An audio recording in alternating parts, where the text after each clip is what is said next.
जय हिंद दोस्तों, आप सभी का स्वागत करती हूँ अपने चैनल IAS एजुकेशन में। दोस्तों, आज की इस वीडियो में क्लास 6 के प्राचीन भारत का पहला चैप्टर 1 का शॉर्ट्स क्वेश्चन आंसर्स देखने जा रहे हैं।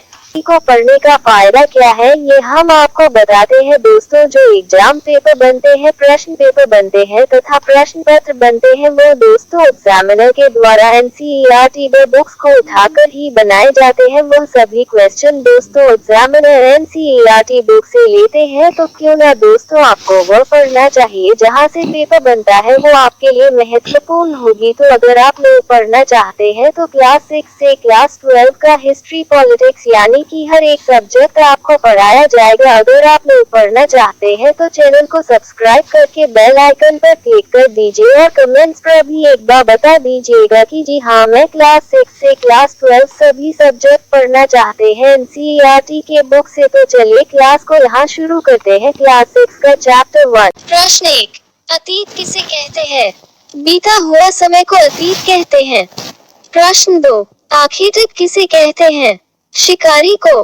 प्रश्न 3, कई लाख वर्ष पहले लोग कहाँ रहते थे?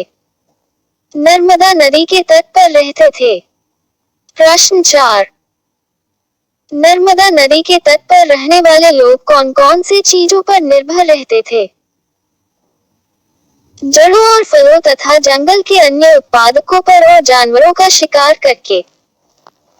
प्रश्न 5, लगभग 8000 वर्ष पूर्व स्त्री पुरुषों ने सबसे पहले कौन कौन से फसलों को उपजाना आरंभ किया?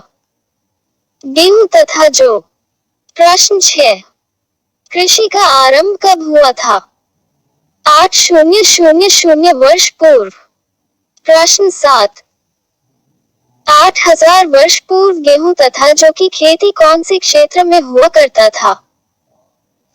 उत्तर पश्चिम के सुलेमान और किरथर पहाड़ियों में। प्रश्न 8, आरंभिक लोग कौन से पशुओं को पालतू बनाना शुरू किया? भेड़, बकरी और गाय, बैल, कुत्ता। प्रश्न 9, कृषि का विकास कौन से क्षेत्र में हुआ था? उत्तर पूर्व में गारो तथा मध्य भारत में विंध्य पहाड़ियों में। प्रश्न 10, सबसे पहले चावल की खेती कौन से स्थान में हुए थे? विंध्य के उत्तर में स्थित। प्रश्न 11, सिंधु नदी की सहायक नदियों कौन कौन सी है? झेलम, चेनाब, रावी, व्यास, सतलुज। प्रश्न 12, सहायक नदियां किसे कहते हैं? छोटी छोटी नदियां मिलकर एक बड़ी नदी में मिल जाती है, उसे सहायक नदी कहते हैं। प्रश्न 13, आरंभिक नगर किस वर्ष में फल फूल था? लगभग 4700 वर्ष पूर्व।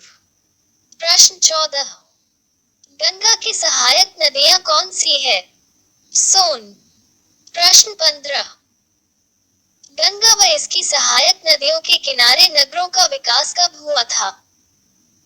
लगभग 2500 वर्ष पूर्व। प्रश्न 16, भारत को उपमहाद्वीप क्यों कहा गया? भारत ऊंचे पर्वतों, पहाड़ियों, रेगिस्तान से ढका भारत बहुत विशाल है, इसलिए भारत उपमहाद्वीप के नाम से जाना गया।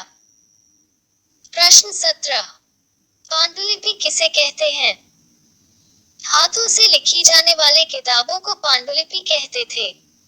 प्रश्न 18, पांडुलिपि कब से लिखी गई थी? लगभग 1000 वर्ष पहले लिखी गई थी।